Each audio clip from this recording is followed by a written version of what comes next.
Bien, bonjour à tous et à toutes, ou rebonjour si vous nous rejoignez encore pour cette première journée de l'université d'été, avec une session sur les abeilles solitaires par Laurence Lemercier, qui a des problèmes techniques, qui vient d'être coupée et qui vient de revenir dans la salle.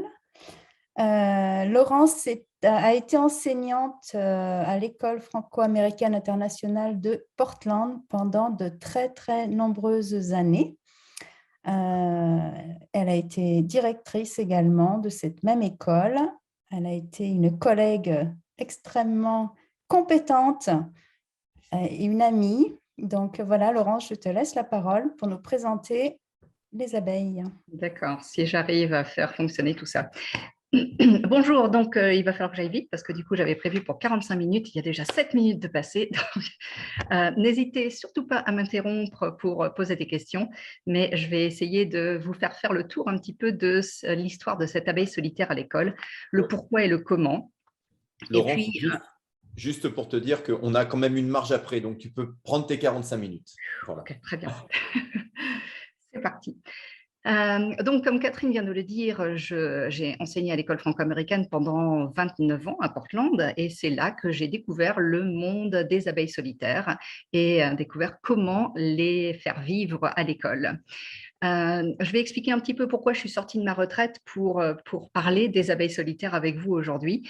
C'est parce que je crois, comme le dit Jane Goodall, le plus grand danger pour notre avenir est l'apathie et nous avons absolument besoin de nous retrousser les manches et de nous mettre au travail pour renverser un petit peu la vapeur, sachant que 84% des récoltes mondiales sont destinées à la consommation humaine et elles dépendent des abeilles. Et ces pauvres petites abeilles, eh bien, on sait que le taux d'extinction, et ça c'est une source des Nations Unies, est de 100 à 1000 fois supérieur à la normale en ce moment. Et donc, c'est quelque chose qui me tient à cœur. On a besoin de nos pollinisateurs. Je vous ai mis ici aussi le livre de Jane Goodall, The Book of Hope, que je vous conseille. Il n'y a pas beaucoup d'espoir à l'intérieur du Book of Hope, mais c'est quand même un livre que je vous conseille de lire pour trouver justement comment ne plus avoir cette apathie par rapport à tout ce qui nous entoure et qui se passe. Vous allez voir dans ma présentation, j'ai mis beaucoup de choses écrites parce que je me suis dit que revenir en arrière après sur la présentation sans avoir à m'écouter, ce sera bien. Et comme ça, vous pourrez lire aussi ce qui est écrit. Donc, on y va. L'abeille, on va commencer par présenter un petit peu ce que c'est une abeille solitaire, son habitat, le cycle de vie de l'abeille solitaire et puis de quoi elle se nourrit. Donc, un petit tour avec notre abeille ici et c'est parti.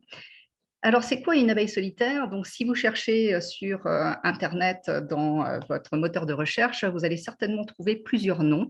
Elle est connue sous le nom de Osmie, qui est le nom scientifique de l'abeille solitaire. Mais on a aussi beaucoup d'autres noms qui vont apparaître, et notamment parce que c'est une abeille qui a 1000 espèces en France et 90% des abeilles en France sont des abeilles solitaires.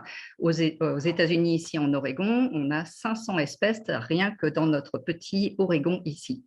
Donc, le nom des abeilles, vous allez avoir l'abeille maçonne, parce que c'est une abeille qui va utiliser les trous de la terre, l'abeille charpentière qui va utiliser le bois, donc vous comprenez un petit peu ce qui se passe ici. Les noms sont en fonction de leurs habitats, l'abeille cotonnière, terricole, tapissière, et je viens d'apprendre qu'il y avait une abeille qui s'appelait Colette Lapin. Voilà. Donc, pas parce qu'elle fait des petites crottes comme les lapins, mais parce qu'elle fait aussi des petits trous dans la terre.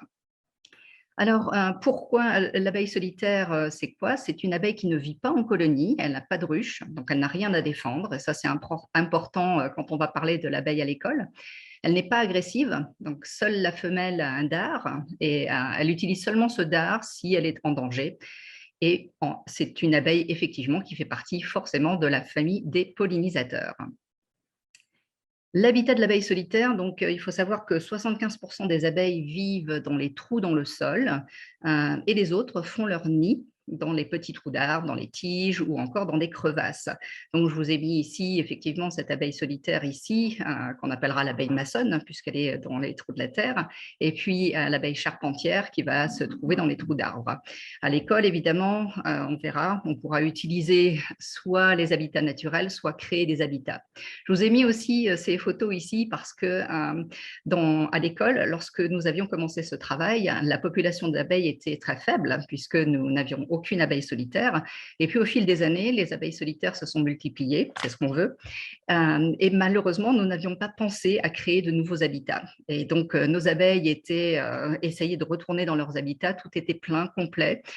L'hôtel était complet, donc elles ont essayé de trouver ailleurs. Et là, c'était un abribus que nous avions avec des parois ici en plastique.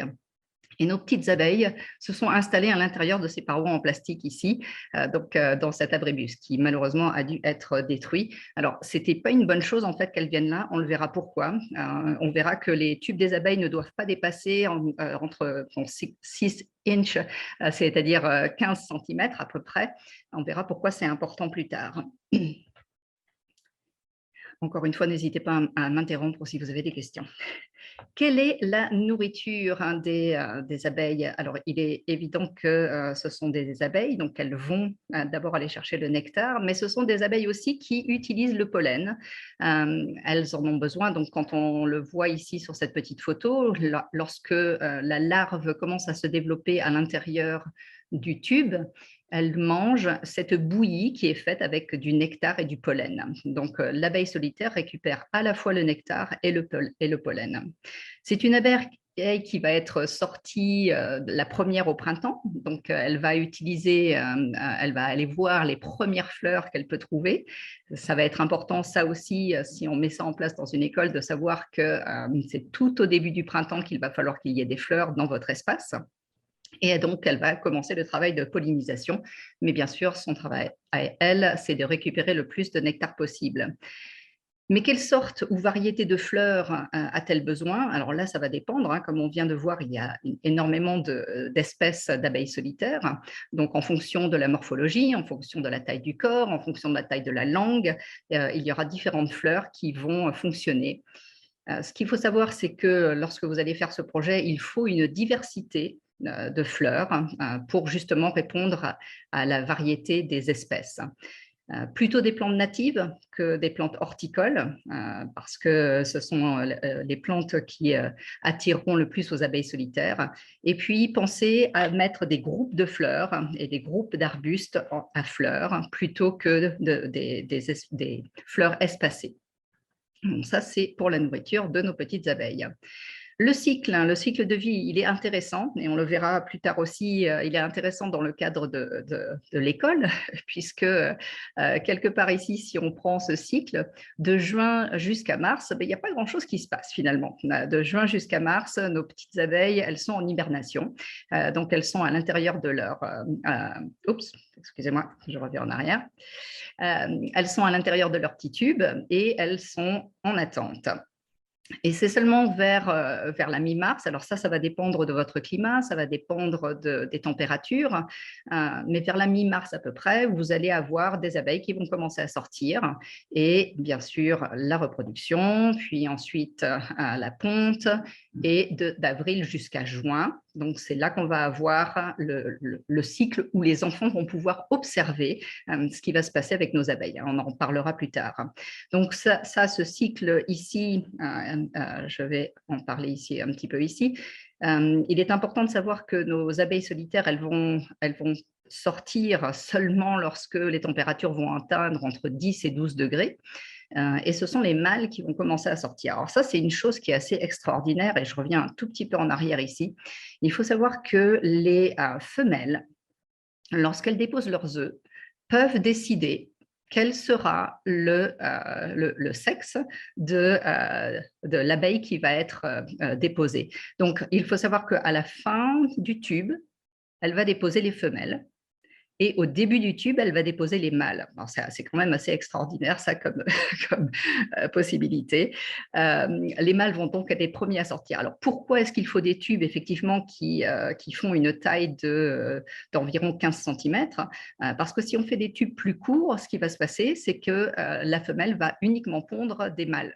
Et donc, on sait que pour la population après des abeilles, ça va être un problème. Donc, lorsque vous allez créer les habitats avec vos élèves, faites bien attention à cette information, sinon vous n'allez pas développer vos populations et vous vous demanderez pourquoi.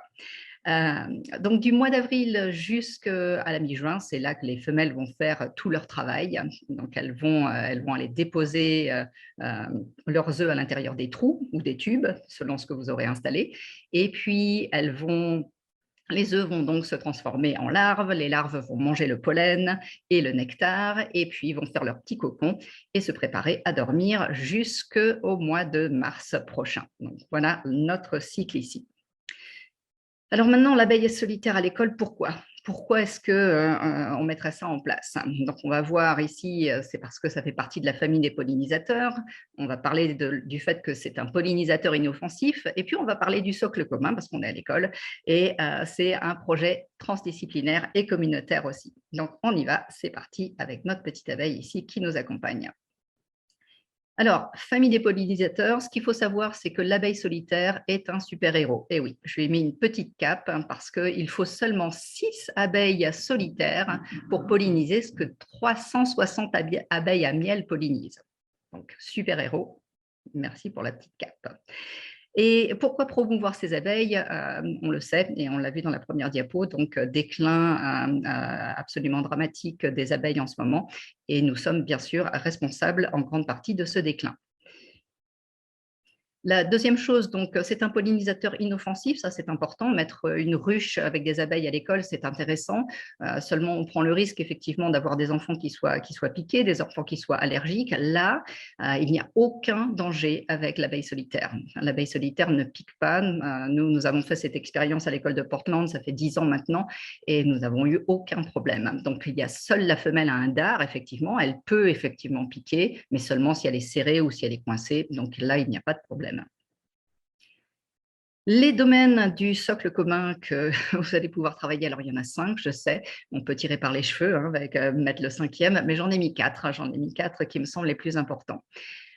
Au travers de ce projet, on va bien sûr utiliser les langages pour penser et communiquer. On va partager l'information avec la communauté. Il faut que la communauté entière de l'école soit investie dans le projet, comprenne ce qui est en train de se passer. Alors nous, on avait pris la décision de commencer avec les CP et les CP faisaient passer l'information aux autres plus tard. On va écrire aussi aux acteurs de la communauté parce que vous allez avoir besoin du matériel, vous allez avoir besoin de construire les habitats, vous aurez peut-être besoin, si vous n'avez pas encore des espaces de jardin ou des plantes ou des arbres fruitiers, vous allez peut-être avoir besoin d'en demander. Et puis, vous allez lire et récupérer les données mathématiques en lien avec le projet. Alors ça, c'est plus difficile, mais au moment de l'observation de la reproduction, au moment de l'observation où les tubes commencent à se remplir, il y a pas mal de données ici à récupérer et donc des choses mathématiques à faire derrière. Méthodes et outils pour apprendre, bien entendu, parce que selon ce que vous allez faire, nous avions pris la décision de mettre les enfants au centre du projet et de les rendre chercheurs. Donc, c'était une recherche guidée. Donc, bien sûr, ça a demandé pour les élèves de faire beaucoup de recherches dans les livres, sur Internet, se connecter aussi avec des spécialistes, soit sur Twitter, soit peut-être un prof de sciences du collège, où nous avions un prof de sciences aussi à l'élémentaire, donc les enfants pouvaient poser des questions. Ou peut-être il y a quelqu'un dans votre communauté qui a des abeilles solitaires et qui peut répondre aux questions des enfants aussi. Et puis savoir présenter, parce qu'une fois que le projet était en route, et être capable de présenter aux autres élèves pourquoi nous avions ces boîtes dans l'école, pourquoi nous avions besoin d'avoir ces fleurs qui restent, pourquoi on demandait aux enfants de ne pas cueillir les fleurs au sein de l'école. Formation de la personne et du citoyen, bien entendu. On parlait ici de se retrousser les manches et puis de renverser la vapeur. Action collective de la part des enfants, de la part de la communauté aussi. Et puis la notion de responsabilité. Et enfin, je l'ai mis en dernier, mais c'est bien entendu un projet scientifique au départ, donc les systèmes naturels et techniques, avec une approche scientifique avec beaucoup d'hypothèses, d'observations, et puis éveiller la curiosité, bien sûr. Résoudre les problèmes, ça c'est certain, parce que vous verrez que rien ne va forcément très bien la première année. Et puis on apprend avec des essais et erreurs avec les enfants. C'est un fil rouge qui va durer toute l'année, qui permet de toucher donc, tous ces objectifs qu'on vient de voir du socle commun. Ça peut être aussi un projet transdisciplinaire et communautaire parce qu'on va impliquer tout le monde à l'intérieur de l'école. On va intéresser toute cette communauté. On peut travailler sur un ou plusieurs niveaux de l'école. On peut impliquer le personnel administratif, le personnel d'entretien et des travaux. Pourquoi? Parce que vous aurez peut-être besoin d'aide pour construire les petites maisons que vous allez installer ou les hôtels à insectes. On va faire intervenir les parents aussi. Peut-être que les parents peuvent nous apporter les arbres fruitiers, peuvent nous apporter les fleurs. Et puis les collectivités locales, si elles peuvent aussi participer. Alors, on passe maintenant à la partie l'abeille solitaire à l'école. Oui, mais comment? Comment on s'y prend? Alors, c'est la partie qui est peut-être un tout petit peu plus longue ici. Et encore une fois, n'hésitez pas à m'interrompre si vous avez des questions. On va commencer par l'élève en tant que chercheur. Alors, l'élève en tant que chercheur, encore une fois, c'était une démarche que nous avions décidé de mettre en place. C'est-à-dire que nous n'avons pas démarré ce projet sans les élèves, nous l'avons démarré avec eux pour qu'ils puissent se poser des questions. Donc, c'est au travers de provocations. Et les provocations peuvent être différentes. Ça peut être « ça sert à quoi une abeille ?» ou lire un documentaire sur le déclin des pollinisateurs, ou on constate que l'arbre fruitier de l'école ne donne plus autant de fruits qu'avant. Et après, on travaille sur toutes les hypothèses que l'on peut avoir autour de ça. On donne du temps. On donne du temps pour que… Et c'est en ça, je reviens un petit peu en arrière sur le cycle, c'est en ça que le cycle de l'abeille solitaire est intéressant, parce que quand vous allez arriver en septembre, il n'y a rien qui se passe. Il n'y a rien qui se passe. Donc, il n'y a rien à faire à ce moment-là, sauf que c'est le moment où on démarre la recherche. Parce que de septembre jusqu'à mars, vous allez avoir justement tout ce temps pour réfléchir sur, OK, si on met ce projet en place, est-ce qu'on a la végétation? Est-ce qu'on a les fleurs? Est-ce qu'on a les arbres fruitiers autour? Et puis, vous allez avoir aussi le temps de réfléchir. Est-ce qu'on construit des habitats ou est-ce qu'on utilise des habitats naturels? Bon, on en reparle.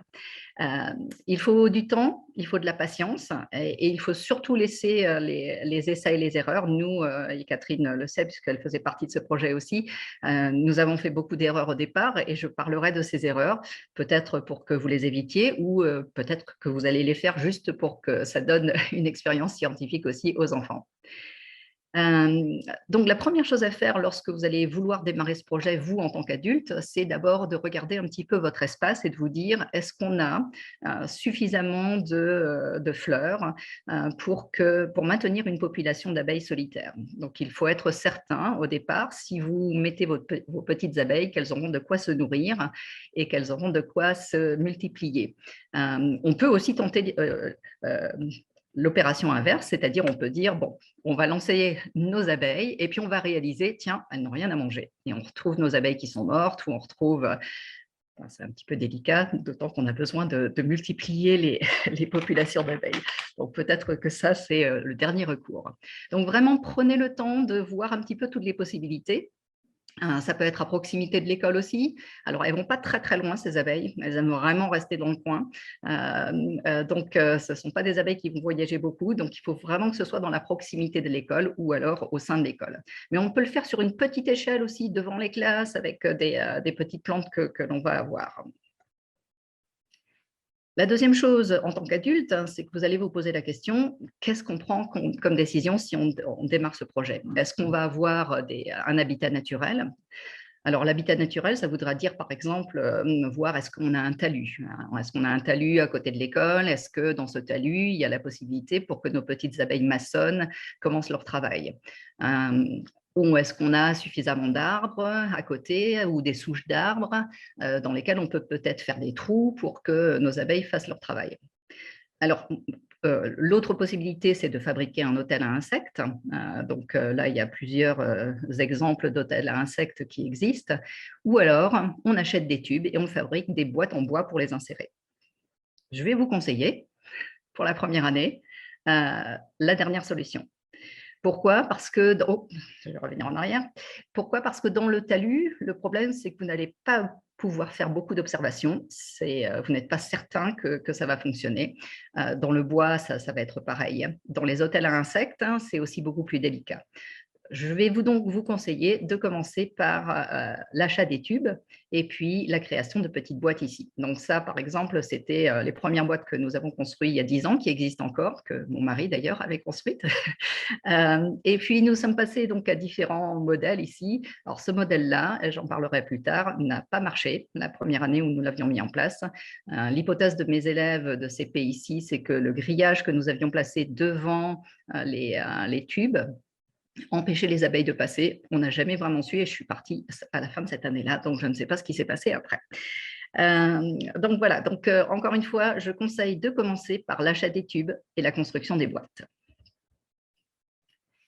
Alors on part de zéro. On imagine qu'on part de zéro, ça veut dire qu'il n'y a ni cocon, ni abeille, ni tube, il n'y a rien dans l'école. Donc ça, c'est l'année 1. Entre septembre et mars, qu'est-ce que vous allez faire? Donc vous vous êtes assuré, donc ça c'est le calendrier un petit peu des opérations.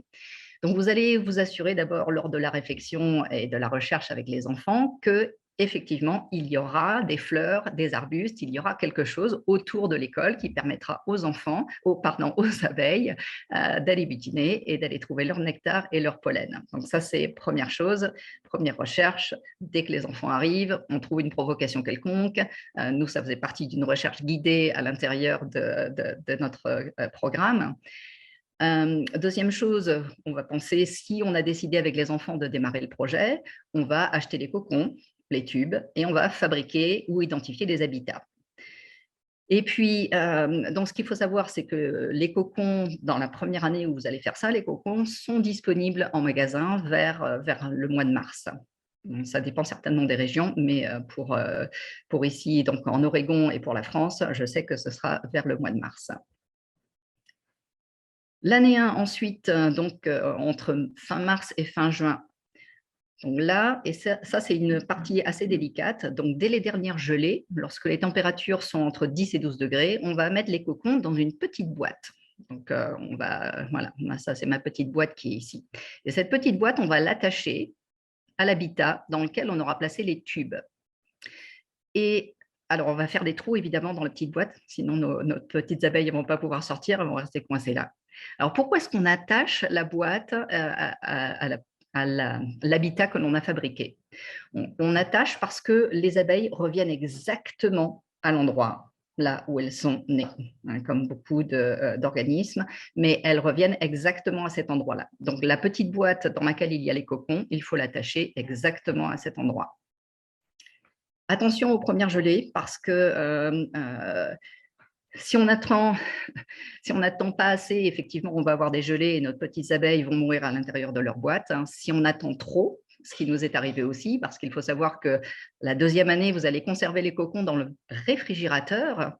Et si vous attendez trop longtemps, eh bien, dans le réfrigérateur, on commencera à entendre des bourdonnements parce que malgré la fraîcheur du réfrigérateur, nos petites abeilles sont prêtes et elles sont prêtes à commencer leur travail. Et donc, vous allez ouvrir le réfrigérateur et vous allez déjà avoir des abeilles qui vont sortir. Donc, il y a une zone ici qu'il faudra trouver, encore une fois, essai-erreur avec votre classe et avec vos élèves. Entre fin mars et mi-juin, donc évidemment, c'est là où il va falloir mettre beaucoup de temps d'observation avec vos élèves. Donc, il va falloir établir un calendrier au sein de la classe. Alors, soit, effectivement, c'est toute la classe qui va voir, soit vous allez avoir 2 enfants à la fois chaque jour qui vont aller observer un petit peu ce qui se passe. Alors, je vous explique aussi quelque chose d'autre. C'est une erreur qu'on a fait la première année, les premières années, hein, et Catherine aussi pourra le dire, c'est que nous avions mis nos abeilles solitaires dans des petites boîtes, mais nous les avions mis très loin de nos classes. Alors, pourquoi on avait fait ça? Parce qu'à l'époque, on avait un jardin dans lequel il y avait effectivement des fleurs, ce qui permettait à nos abeilles de trouver ce qu'elles avaient besoin. On avait identifié les endroits où nos abeilles allaient trouver à manger. Le seul problème, c'est que comme c'était loin de nos classes, pour y aller, ça prenait du temps, donc on n'y allait pas tous les jours. Là, ici, ce qu'on a fait dans les dernières années, c'est qu'on a mis, et vous, si vous voyez ici sur les petites vidéos qui sont en train de défiler, mince. désolée, les abeilles sont à côté des classes, juste à côté des classes. Donc, les enfants sortent, ils peuvent voir les abeilles qui rentrent, qui sortent, qui rentrent, qui sortent. Donc là, ils peuvent voir, et ce qu'on voyait sur cette première vidéo ici, ça c'était l'accouplement, ils peuvent voir nos petites abeilles qui reviennent pour pouvoir pondre ici. Donc ça, il y a une observation immédiate. Et encore une fois, c'est facile du coup de mettre 2 enfants dehors pour aller observer, pour aller dire qu'est-ce qu'on a vu. Alors, observez l'entrée dans les tubes, mais observez aussi les espaces où il y a des fleurs pour voir un petit peu quelles sont les fleurs qui attirent le plus nos abeilles. L'année 2, donc ça y est, on a, je reviens ici, hein, donc nos abeilles ont pondu, les tubes sont pleins et voilà, on est arrivé à fin juin, les enfants vont en vacances, reviennent en septembre. Alors là, à vous de choisir évidemment. Nous avions fait le choix d'avoir les CP qui continuaient le travail, donc ça veut dire que chaque nouvelle année, c'était un nouveau groupe de CP qui redémarrait la réflexion guidée. Mais on peut imaginer effectivement que c'est le même groupe qui va continuer le travail tout au long de la scolarité et qui présentera aux autres, etc. Et la question est nettoyer ou ne pas nettoyer les tubes. Alors, qu'est-ce que c'est que cette histoire de nettoyer ou pas nettoyer les tubes? Donc, lorsque l'abeille va pondre et qu'elle va déposer du nectar et du pollen auprès de chaque œuf, il faut savoir qu'il y a plein de petits animaux qui adorent aussi cette petite bouillie qui a été spécialement préparée, notamment les mites, les mites qui sont forcément ici des parasites pour nos abeilles. Alors, ce qu'elles font, ces mites, c'est qu'elles mangent cette petite bouillie et la pauvre larve, quand elle essaye de se développer, ne peut pas. Et donc, nous avons un problème ici de population d'abeilles qui va être diminué au sein de ces tubes. Alors, dans la nature, effectivement, on ne va pas aller récupérer au sein des talus et des trous d'arbres, on ne va pas les récupérer nos abeilles. Mais là, on est dans une situation où on veut une population d'abeilles qui se multiplie. Donc, on va peut-être aider nos petites abeilles ici. Donc, faut-il nettoyer? Lorsque la population est encore trop modeste à l'intérieur de votre école, moi, je vais mettre un pouce en l'air, je vais dire oui. Oui, il faut nettoyer les tubes. Lorsque vous avez une population importante, une population qui est déjà établie, alors oui, ce n'est pas forcément nécessaire, mais je vais encore dire que oui, il faut le faire parce que même si vous avez trop d'abeilles à un moment donné, eh bien, récupérer les cocons, partager avec une autre école, donner aux parents, mais je conseillerais de continuer à augmenter votre population d'abeilles. Ce que nous avions fait aussi, c'est que nous avions 4 classes de CP à une époque et nous avions décidé de nettoyer 2 des boîtes et de laisser 2 des boîtes sans être nettoyées. Donc là, l'idée, c'était de récupérer des informations. Encore une fois, notre erreur ici, c'est que les boîtes étaient encore trop loin. Donc, pour pouvoir observer, c'était pratiquement impossible pour les enfants. On les avait mis très en hauteur en plus. Donc, pour les enfants, c'était vraiment difficile de voir. Mais c'est une possibilité, une expérience scientifique ici, et puis récupérer des données mathématiques. Alors, nettoyer, oui, mais comment? Comment est-ce qu'on s'y prend? Donc, il faut défaire les tubes. Donc, ces tubes que vous voyez ici, alors je perds ma souris toutes les 2 secondes. Voilà, donc ces tubes ici, on les enlève donc de l'habitat. Et puis, à l'intérieur du tube en carton, vous avez un tube en papier. Et vous voyez cette jeune fille ici est en train de défaire ce tube en papier et elle enlève donc les cocons. Une fois que les cocons sont enlevés, on les nettoie, on met un tout petit peu d'eau et puis une petite goutte ou 2 d'eau de javel, pas nécessaire, c'est pas forcément nécessaire, mais on peut le faire. Et puis on nettoie, alors très délicatement évidemment, hein, on laisse les cocons, mais pas trop longtemps. Et puis une fois que les cocons donc, sont un peu enlevés, on les met immédiatement sur une serviette pour qu'ils sèchent. Si on s'aperçoit qu'il y a encore trop de mites, on recommence l'opération jusqu'à ce que ce soit terminé.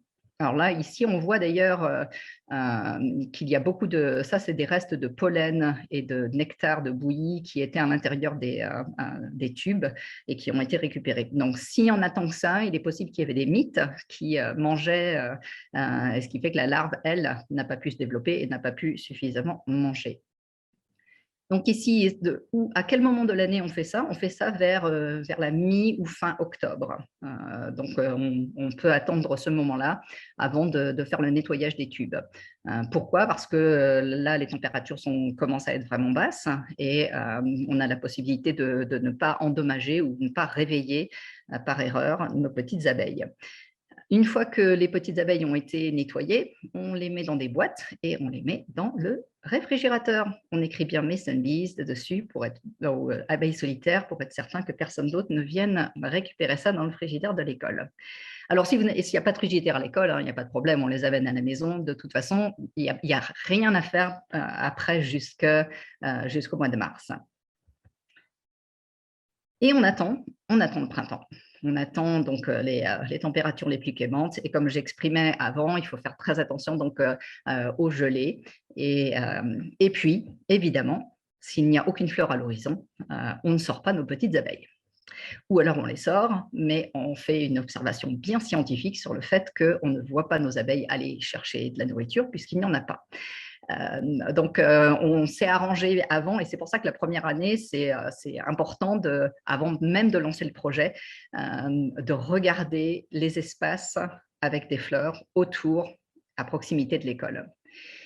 Donc voilà, nos petites abeilles, donc on les a remises. Donc ce qu'on fait ici, c'est qu'on a remis, ça j'ai oublié de le dire, on remet des tubes en papier à l'intérieur des tubes en carton et on remet donc une nouvelle, j'allais dire cohorte, d'abeilles à l'intérieur donc, de la petite boîte ici. On attache la petite boîte, on fait des trous dans la petite boîte, on n'oublie surtout pas de faire les trous dans la petite boîte et puis on attend que les petites abeilles sortent et on recommence l'observation et on donne du temps pour cette observation, on donne vraiment du temps pour que les élèves soient dehors et puissent voir. Donc nous aussi, ce qu'on avait fait, c'est que, et là on ne voit pas bien, mais devant ici cet espace, on avait aussi planté des fleurs pour encourager l'observation immédiate. Alors, les abeilles ne venaient pas toujours juste devant là, mais ça nous permettait quand même de voir un petit peu de plus près. Donc, ce cycle de vie, il recommence encore et encore. Là, vous voyez, par exemple, ça, c'était un des habitats. Je vais y arriver. C'était un des habitats que nous avions mis qui était en hauteur, mais qui était un peu trop haut pour les enfants. Donc, ils avaient du mal à pouvoir observer ici. Et donc, le cycle continue encore et encore. Alors, j'ai mis un tout petit peu ici, mais je ne vais pas m'étaler là-dessus. J'ai parlé de projets communautaires. Nous avions fait aussi le choix à un moment donné de travailler avec binôme CP, CM2. Donc là, on avait engagé les classes et ce qui est important à voir, c'est que comme c'est un projet à l'année, je parlais de fil rouge pour l'année, on voit ici, et on sait qu'en Oregon, il y a beaucoup de pluie, donc on voit ici nos élèves de CM2 et de CP qui étaient en train de préparer les lits pour les fleurs, pour planter. Donc ça, c'était pendant l'hiver. Donc qu'est-ce qu'on fait pendant l'hiver? Qu'est-ce qu'on fait au début, à la fin de l'hiver et au début du printemps? Donc, tout un travail ensemble ici pour aussi nettoyer les tubes avec les CM2. On peut donc impliquer un seul niveau, on peut impliquer toutes les classes, on peut échanger, si on implique plusieurs classes, on peut échanger sur ce qui fonctionne et ce qui ne fonctionne pas. Peut-être que chaque classe va avoir des idées différentes. Et puis, il peut y avoir un niveau qui est responsable de la formation des autres niveaux aussi. Ça, c'est vous qui décidez un petit peu. Ben voilà, ça y est, je vous ai présenté des abeilles solitaires à l'école et comment on s'y prend. Alors, c'était rapide, il y avait beaucoup d'informations, mais encore une fois, toutes les informations sont écrites. Donc, si vous avez besoin de revenir en arrière sur la présentation, vous trouverez tout ça à l'intérieur. Et y a-t-il des questions? Parce que je peux revenir là-dessus. Merci Laurence. Alors, on a une question dans le chat. C'est: peut-on faire cohabiter une ruche et des abeilles solitaires dans une même cour d'école? Oui. Oui, il n'y a pas de problème. Alors, ce qu'on a vu nous, vous verrez que vous allez vous retrouver avec des populations. À un moment donné, il y a d'autres insectes ou d'autres abeilles qui viennent, qui ne sont pas nos abeilles solitaires et qui viennent squatter un petit peu dans l'habitat qu'on avait préparé. Donc, c'est intéressant aussi. C'est intéressant parce que ça nous fait nous poser des questions en tant qu'enfants. On voit nos petites abeilles qui s'arrêtent pas très loin de la classe. On les observe, on les regarde et on se dit, tiens, mais celle-là, elle ne ressemble pas à une abeille solitaire, ce n'est pas la même que les autres. Et oui, on peut effectivement avoir toutes les abeilles que l'on a besoin, que ce soit celle avec la ruche ou l'abeille solitaire.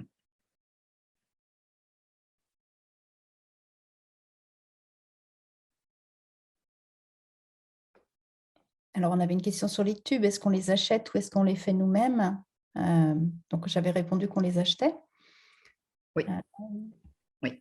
Oui, alors encore une fois, après, c'est un choix et justement, vous trouverez plein d'informations aussi sur Internet, mais il y a une école donc, qui a cette abeille solitaire qui s'appelle la Colette Lapin. Je crois que c'est dans l'est de la France.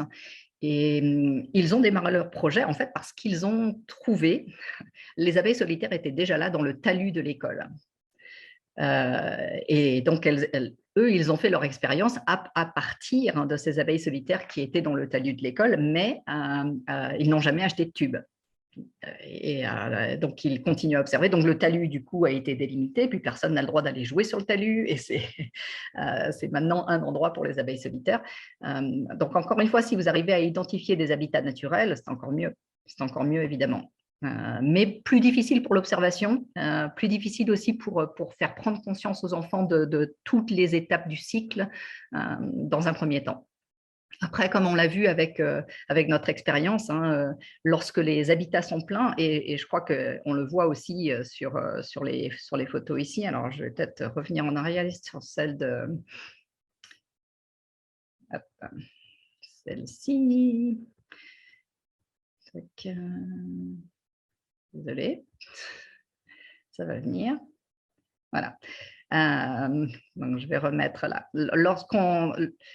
Ce qui se passe, c'est qu'à un moment donné, donc, on voit cette abeille solitaire ici qui rentre, il n'y a plus de place. Il n'y a vraiment plus de place. Hein. Les tubes sont pleins, donc elles essayent de se mettre entre les tubes. Donc, ce qui va se passer, c'est que de toute façon, à un moment donné, vous n'aurez pas, vos habitats ne seront pas suffisants. Donc, vos abeilles vont trouver d'autres espaces. Alors, ce qu'il faudra faire, c'est être certain de voir où elles se sont installées si elles ne sont pas dans l'habitat que vous avez préparé pour elles. Mais à un moment donné, donc ça va être plein. Ça va être plein à craquer et elles vont aller chercher un autre hôtel, évidemment, pour se loger. Alors, on a une autre question qui est comment peut-on se procurer des cocons? Alors, les cocons se trouvent donc dans les magasins. Alors, comment ça s'appelle ces magasins en français? Là où vous allez trouver la nourriture pour les oiseaux, là où vous allez trouver peut-être des kits pour faire les papillons aussi. Des jardineries, peut-être? Voilà, peut-être une jardinerie, c'est peut-être un peu plus spécialisé qu'une jardinerie, mais encore une fois, on peut aussi les trouver en ligne. Donc, on peut se renseigner en ligne et les cocons peuvent être envoyés par la poste aussi. Une autre question, est-ce qu'il est facile de distinguer les mites d'abeilles des cocons? Oui, alors elles sont très très petites. Hein. On le voit ici un petit peu sur les photos. Donc là, ici, quand on a ouvert le tube, on voit il y a du caca, bien sûr, et puis il y a ces toutes petites mites. Elles sont en fait minuscules. Hein. Les mites sont vraiment minuscules. Donc elles restent, si je reviens un petit peu plus loin ici. Voilà, donc on voit un petit peu ici de restes de mites, là, donc à côté des cocons. Hein. Donc ça, c'est ces petites choses ici. Donc c'est vraiment tout petit par rapport aux cocons. Et c'est ça qui nous permettra de voir. En plus, elles sont, et là, il faudrait que je revienne. Alors oui, je vais revenir ici tout au début. Elles sont accrochées vraiment sur le cocon lorsque vous allez ouvrir les tubes, puisqu'elles essayent la nourriture, en fait, s'est collée aussi à ce petit cocon. Alors, ça, c'était tout au début, pardon. Ouais, ça ne revient pas vite, mon truc. Hein.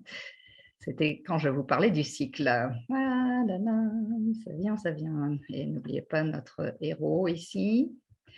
Le cycle, voilà. Donc ici, on les voit. Hein, ça, ce sont les petites mites là qui sont collées à la paroi et qui sont tout autour de notre petite abeille, prêt à la dévorer si jamais elle sort. Non, en fait, elle mange surtout le pollen, hein, pas les abeilles. Alors, une autre question, est-ce que certaines espèces d'abeilles solitaires sont plus intéressantes pour ce type de projet? Alors ça, je crois que je n'ai pas la réponse. Je n'ai pas la réponse. En fait, ça va dépendre effectivement de la végétation. Et j'imagine de toute façon que lorsque vous allez acheter les premiers cocons, que forcément, et c'est pour ça que si vous commandez par Internet, c'est important quand même de commander de votre région. Parce qu'en général, les cocons qui vont vous être vendus vont être des cocons avec des abeilles qui vont utiliser la nourriture qui va se trouver dans le coin, donc avec la végétation, les arbres fruitiers, etc. J'ai répondu à la question, je ne me rappelle plus de la question. Oui, c'était quel type de… D'accord, quelle d'accord. espèce? Alors oui, et après, ce sera l'expérience de voir si votre population ne grandit pas.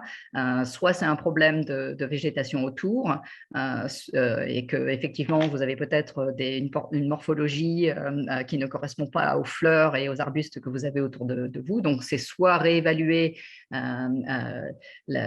les fleurs que vous avez autour de votre école, soit alors, mais nous on n'a pas vu du tout ce problème-là, donc non, je pense que ce n'est pas un problème. Soit il y a un prédateur qui est… Alors, Catherine pourra vous dire qu'il y a peut-être un prédateur, quoi que j'ai recherché, Catherine, je pense que c'est plus quand même un parasite. C'est un parasite qui rentre à l'intérieur il n'y a pas vraiment des oiseaux qui viennent chercher. Donc, Une question, est-ce qu'il y a une raison pour que les tubes ne soient pas alignés? alors sur une des photos, alors voilà, alors ce qui se passe, c'est que les photos que je vous montre, en fait, ça ne va pas assez vite parce que du coup, mais ce qui fait que les tubes n'étaient pas alignés, vous voulez dire qu'il y en avait qui sortaient, c'est ça? Qui n'étaient pas, alors où est-ce qu'ils sont? Où est-ce qu'ils sont? Ils sont quelque part là. Alors là, par contre, par exemple, là, ils sont alignés sur cette photo-là, parce que alors ça n'avait pas du tout marché. On ne sait toujours pas pourquoi d'ailleurs. On ne sait pas pourquoi les abeilles ne sont pas venues. Pourtant, c'était installé ici, donc la petite boîte était dessous. La petite boîte était dessous, merci. Et il y avait ce grillage qu'on avait mis pour protéger peut-être de je ne sais pas quoi d'ailleurs, c'était les middle school qui nous avaient fait ça. Et donc, on pense que nos petites abeilles avaient peut-être du mal à sortir par ce grillage. Pourtant, c'était dans notre parc de découverte où nous avions des pommiers en fleurs, donc elles avaient toute la nourriture possible. Et c'est cette année-là où nos autres boîtes ont été remplies à ras-bord. Et on pense que ce qui se passe, c'est qu'elles sont venues peut-être dans ces boîtes-là et elles ont colonisé. Alors pourquoi effectivement les tubes ne sont pas alignés là et ne sont pas bien rangés? Parce que c'était tellement rempli à ras-bord que ça poussait et entre les tubes, il y avait des abeilles qui avaient pondu aussi entre les tubes. Tellement c'était rempli. Mais oui, d'habitude, c'est un peu aligné, mais ça marche quand même si ce n'est pas aligné. Alors, quelqu'un nous a précisé que le magasin s'appellerait peut-être une animalerie pour trouver